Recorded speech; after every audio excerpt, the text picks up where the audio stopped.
இதுதான் புதுவை ஜிம்மு. புதுவையில் ஜிம் இருக்குது சில பேருக்கு தெரியாது, எனக்குமே தெரியாது, எங்கள் அண்ணன் சொல்லி தான் தெரியும்.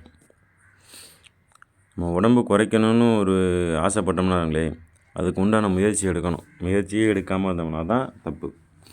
முயற்சி எடுத்து நம்ம உடம்பு குறையலாம் கூட பரவாயில்ல. வலி தாங்கிற கல் தானே சிலையாகும், அது மாதிரி வலி தாங்கினா தான் உடம்பு குறைக்க முடியும். வேறு வழியே கிடையாது. உடம்பு குறைஞ்சோம்னா அதுவாக தானாக குறையாது, நம்ம தான் குறைக்கணும். முயற்சி எடுக்கணும்.